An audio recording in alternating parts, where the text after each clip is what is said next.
I would like to talk about a problem in our society when people view others based on labels or titles. This would go along the lines of zodiac signs or different wealth classes. The thing about zodiac signs is they give you a certain category to fall under, though that may not necessarily be who you really are as a person.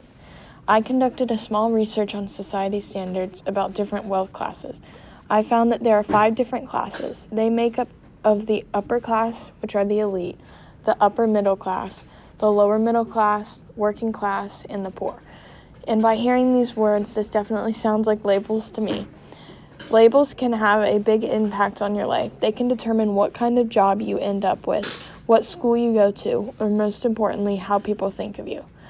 Though some may say other people's opinion don't matter, I have found evidence that it does truly affect you, even if you don't think it does. I don't want to go too in depth with this, but this could become a major problem within our society. So the main question this whole topic is about is, what is identity, and how does it affect you? Now, this is a question that you can't just think about and say. The answer, it develops over time. And all of these topics that were just talked about are just stepping stones to that one question: what is identity?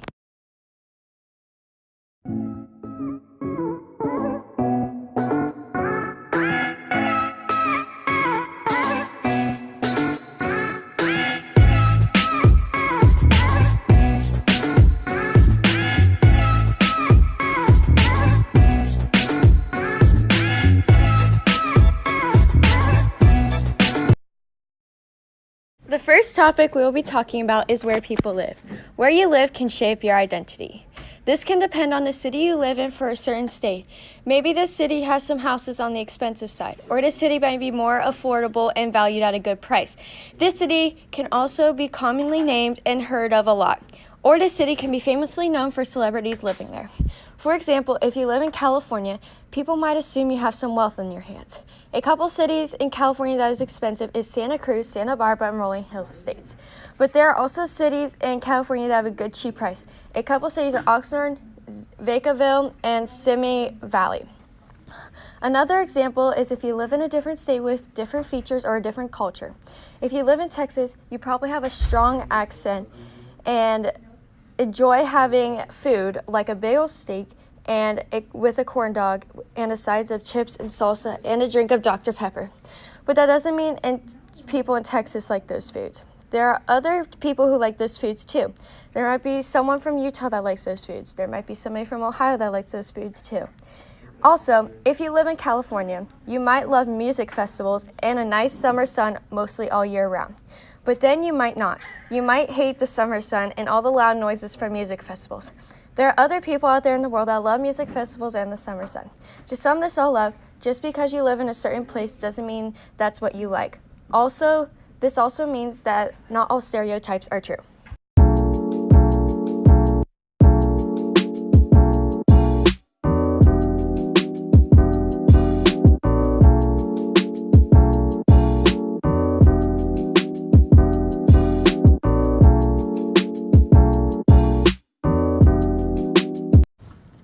Zodiac signs are signs that tell us what our true identity is, but not all the signs are exactly what you are.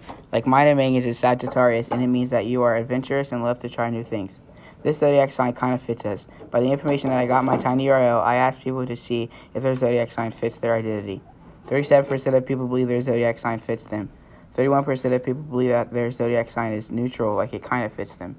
And the other percentage of people believe that their zodiac sign is strongly agree, strongly disagree, and disagree. This information tells us that not even half of our zodiac sign fits people's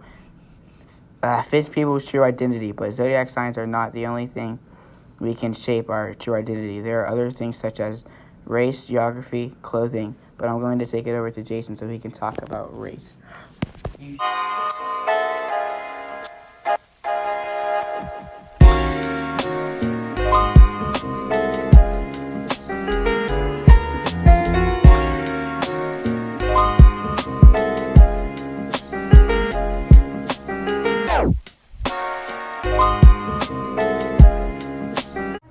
Race defines your true identity. For example, if you are Muslim, people might think that you are a bad person and that you're a terrorist. And people might think that Muslims or Arabs are bad people because of the heartbreaking tragedy of 9/11. and people get profiled every single day because of the race they are.